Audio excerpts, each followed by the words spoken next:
Let me just turn Sophia and Chintzia off. Oh wait, it's finished.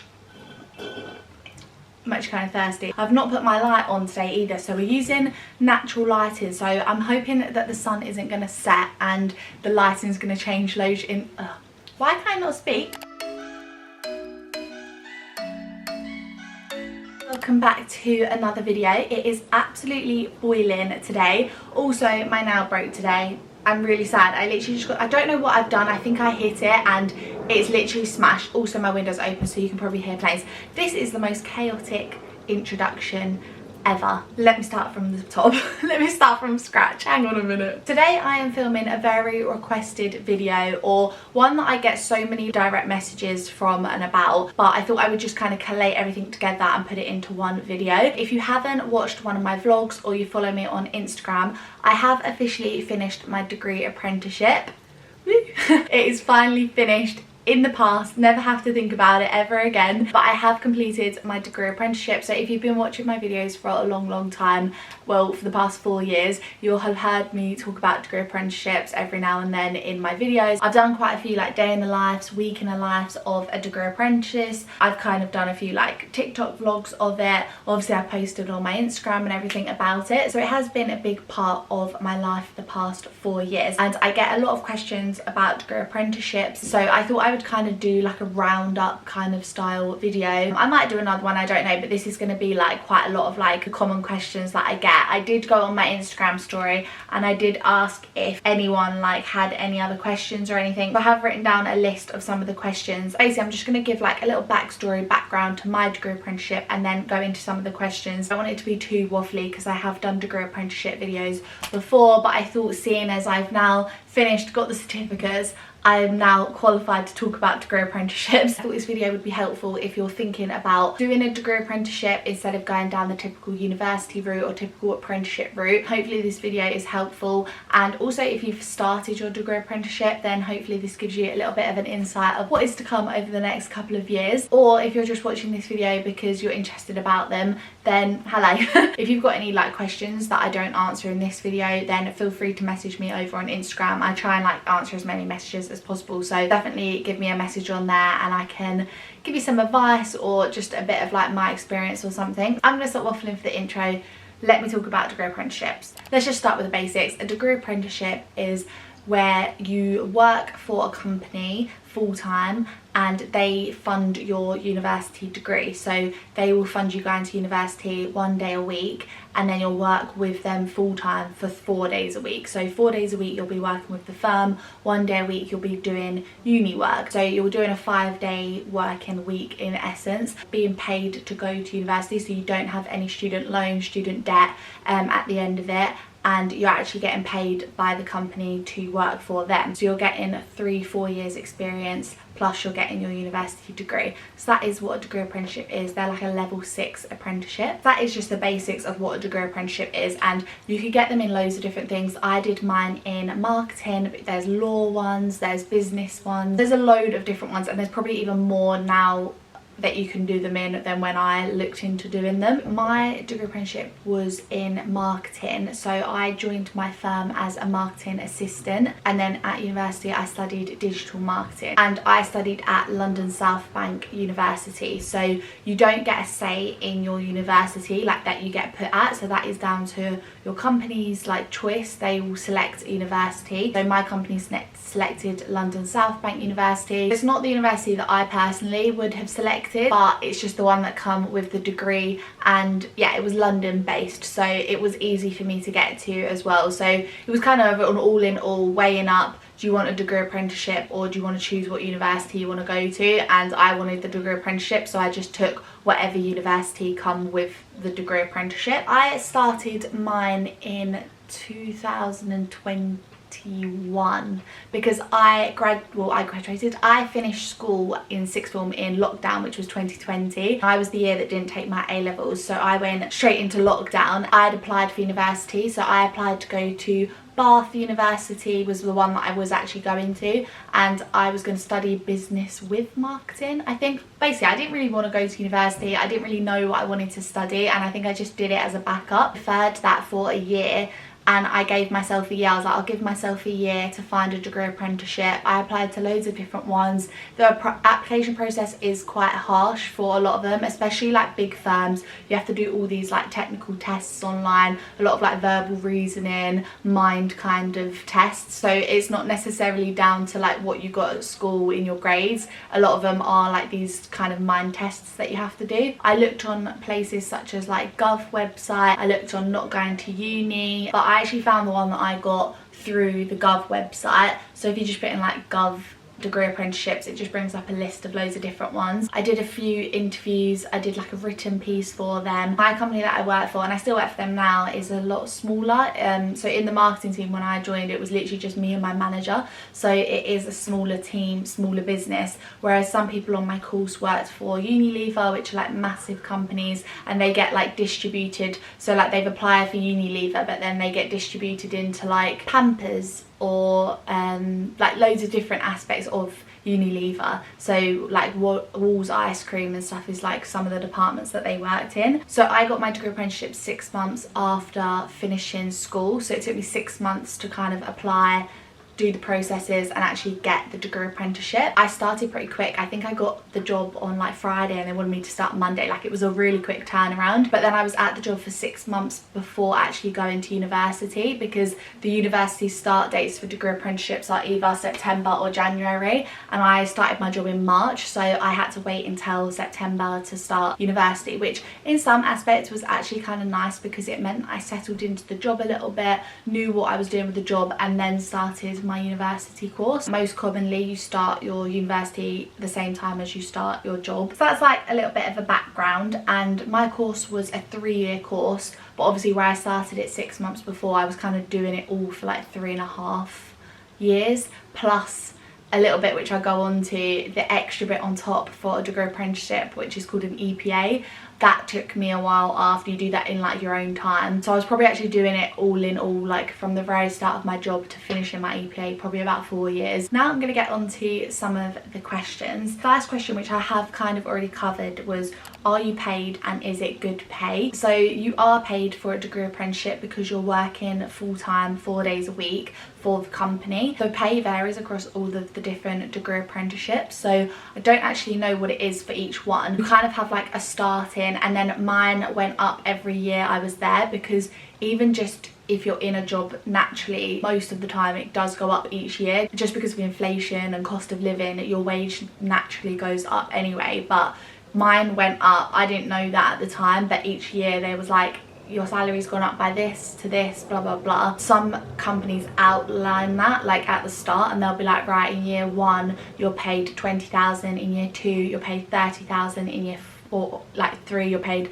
35,000, and it goes up and up. The pay is very dependent on the company, so they can pay you minimum apprenticeship wage if they want to, or some pay like really good. So I know some people who went into like a law apprenticeship and they were paid like 40,000-60,000 pounds by the end of their degree apprenticeship, which is obviously a very good salary. As an apprentice who's just finished their like university course, they might end on 60,000 a year. Some not so good. I think I was looking at some and they were paying like 8,000 pounds a year. I think it was probably like minimum apprenticeship wage that they could give you. And also companies are all very different. So my company also had a bonus scheme, which I did not know when I joined. So I remember when I joined and they was like, by the way, here's your bonus. I was like, I did not know I was going to be getting bonuses. So each year, like, my company actually gave bonuses if you were like, if they wanted to. It was like discretionary to the company if they wanted to give you a bonus. So that's a little extra plus as well. But then some companies obviously don't do that. Some companies do that. So it is just very company dependent. Next question. I feel like I'm going to be blabbing for a long time doing this. I can talk a lot. The next question is, how did I find the course and working and studying at the same time?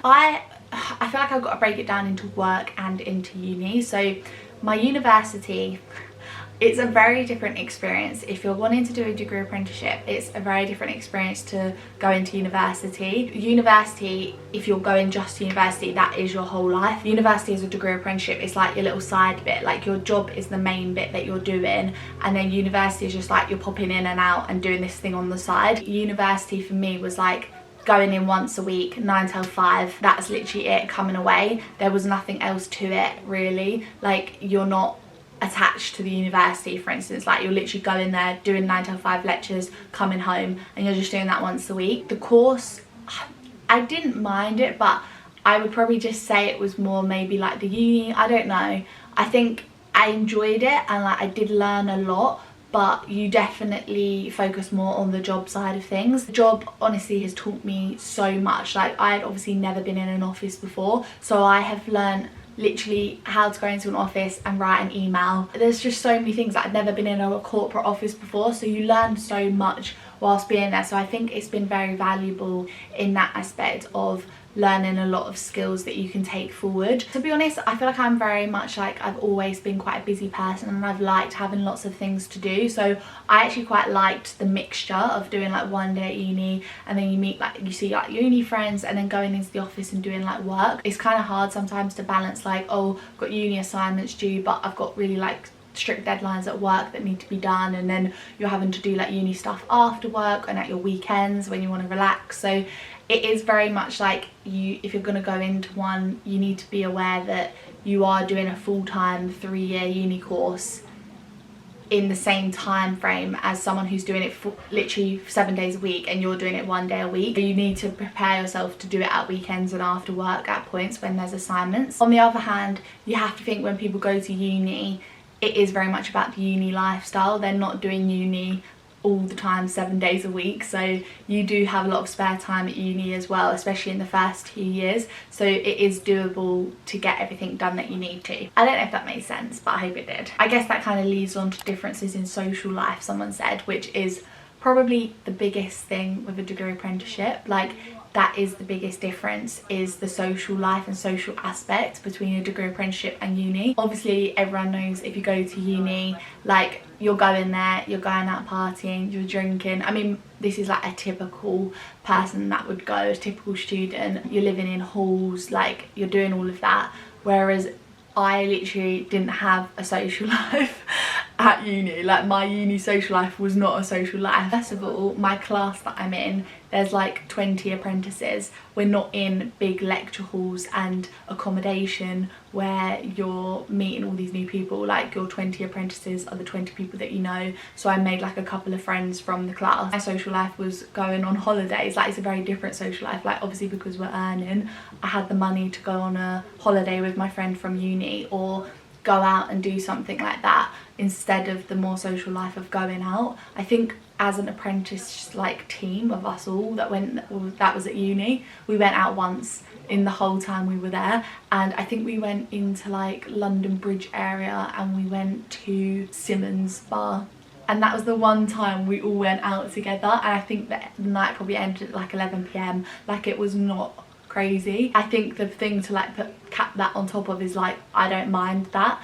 Like that was one of the reasons I wasn't that fussed about going to uni, was because I'm not a big drinker, I'm not a big like goer outer, so I don't mind not having that part. Whereas I feel like if you really want to experience the uni life and going out, then definitely just go to university, because you do not, well, I didn't try I guess, but you don't get that same aspect with a degree apprenticeship. And obviously it's like I've got work the next day or something like that, so it is very, very different. But saying that, I feel like there are ways that you could have done it. Like technically I think I probably could have got involved with fresher activities and freshers week, but I just didn't even look into it. But I'm pretty sure you could have gone along to like freshers week and stuff like that if you really wanted to. I don't think anyone really in my class did that. Very, very different in terms of social life, but I mean, I definitely went on a lot of holidays, which is I guess very different, and I'm very fortunate to have been able to earn the money and then go on holidays. That was the differences in social life. I didn't have a social life. You just don't really have one with a degree apprenticeship. It's just very, very different. Someone actually asked one which I wasn't too sure on, so I did research it, but it was, can you apply for a degree apprenticeship if you already have a bachelor degree? And it said on Google yes, and I wasn't 100% sure, but it does kind of make sense. But it just says it can't be in something that you've already got it in. So say if you've already done a degree in marketing, I don't think you can get a degree apprenticeship in marketing. But say if you then wanted to go into law, I think you could get like a law degree apprenticeship. Also, you can do degree apprenticeships but as a master's, so a level 7 degree apprenticeship. So say if you've already got your degree level 6, I think you could apply for a master's degree apprenticeship. That is something to think about. Like, I technically could have now gone back to my company that I work for now and been like, I really want to do a level 7, like I really want to do my master's, and they could have funded that for me as well. So that was like another step onwards, but I was definitely not doing any more university work. I was like, once I'm done, I'm done. But the option for me to go and ask my company to go and fund my level 7 was there. Someone asked, did I move for my apprenticeship, and if I didn't, how did I manage the commute? So I didn't actually move, and that was one of the things I liked about a degree apprenticeship, was that I could still be at home, because I actually don't mind living at home. My mum will like me hearing saying that, but I actually wanted to stay at home, and that was one of the things with uni, is I didn't really want to move away. It meant I could commute into work, so I was commuting into London 4 days a week. Honestly, the commute drained me. Like, the commute was the worst part about everything. Like, I feel like most people who commute into London will understand this, but it just feels like the biggest waste of time ever. Like, I'm probably traveling for, it was like an hour and 15, hour and a half each way, so I'm just round it up, say 3 hours of my day was commuting, and I just feel like it felt like the longest thing ever. So yeah, the commute I didn't enjoy, but it's just one of those things you have to just like deal with it and try and think of things to do on the commute. Like, where I did a lot of my social media stuff, I would be editing TikToks, doing Instagram posts, doing my emails, so I feel like I did very much that on my commute, and I still do that now. So I really hope no one around me ever sees my phone, because it's literally me editing like my TikToks. I was actually quite fortunate with my commute because it was quite simple. I never had to get any tubes, it was literally just direct trains and then like a little walk either side. So that was one thing that I kind of liked. Whenever I was applying for degree apprenticeships, I would look at where their office was, because I was like, if it's a train, a bus, a tube, like, it kind of put me off, because I was thinking I don't want to have a very long commute. Yeah, it's definitely something to take into consideration when you're applying, and like when you get offered one, is do you actually want to do this commute for the next 3 years? There was one guy in my university class, and his company, he was from, where was he from? Cardiff. He was from Wales. Was it Wales? He was from Wales. And his company picked my university, London South Bank University, as his university. So every week he had to commute from Wales to London for 1 day of university, and he used to rock up a bit late and be like, sorry, my train was late from Wales, like, because it's taking him about 3 hours. Or he would have to come down, stay a night, and then go to uni. Like, he would have to come down after work, stay over the night to go to university. And then things like that is like, you need to confirm, is your company going to be the one that pays for that, or are you going to have to pay for that, or are they going to pay for your accommodation, your travel? So these are all just like small things I feel like you don't really think about when you're applying. Someone else said, have you ever seen anyone be fired and lose out on the course? So that was quite funny. I've not seen anyone be fired, but I think that is a possibility. Like, if you're in your probation period at work and then they don't want you, you obviously lose the whole degree apprenticeship, you lose your course, because you can't go to university if the company isn't funding it, and if you're not working for the company, you can't go to university. I've not seen anyone be fired, but there was someone on my course who got made redundant, and it meant that he lost out on the course, and I think we were maybe a year in or a year and a half in, and he got made redundant, and then we never saw him again, and he didn't finish. I think if you want to, you can find another company to like pick it up for you. So if that ever happens, I think you can try and find a company, get a job, and then be like, by the way, I'm a degree apprenticeship, would you be able to fund that part of it? And obviously it's down to them if they do that. Not something that I'd thought about before getting a degree apprenticeship, but yes, there is a risk that you could be fired or made redundant and then you lose your course. But being fired, I feel like, is very rare, especially past your probation period. I don't think you would really be fired unless you did something really, really bad. But being made redundant, that was very unfortunate. We all felt actually very sorry for him, because I feel like, especially like a year and a half in, that is like, yeah, I would have been fuming. And the last question is, one thing I wish I knew before my degree apprenticeship, and one tip if you've just been given your degree apprenticeship. One thing I wish I knew before my degree apprenticeship was that the EPA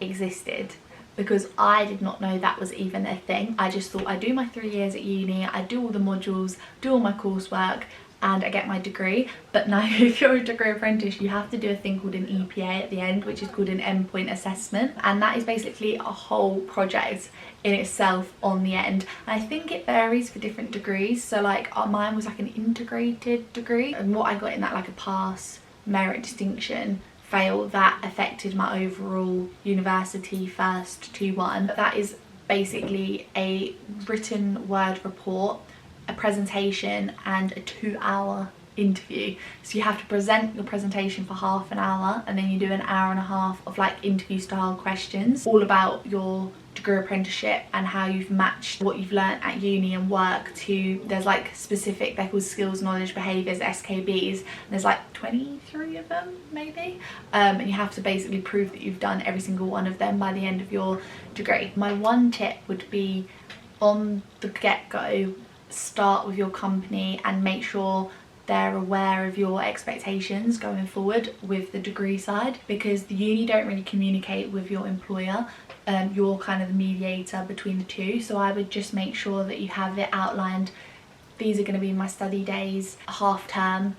Do I have to come into work on that day now because I'm not going into uni, or do I get that still as my study day, which you should. It's just making sure that your company are aware of these things before, because they might just be thinking, well, it's half term, you're not going into uni, you can come back into work. Actually, like, no, it's my study day, I have assignments to work towards, but I'll be at home, but I'll be working on my assignments, or something like that. So I would just make sure your company are very clear from the get-go on what you want from them in terms of like support from your university and like assignments, or like if I've got an assignment due Tuesday afternoon, I'm at work, can I just have that afternoon to finish off my assignment and submit it, and stuff like that. Just make sure you have that all clear at the start, I think would be one tip. That is a very quick whistle stop tour of my degree apprenticeship. I obviously have finished.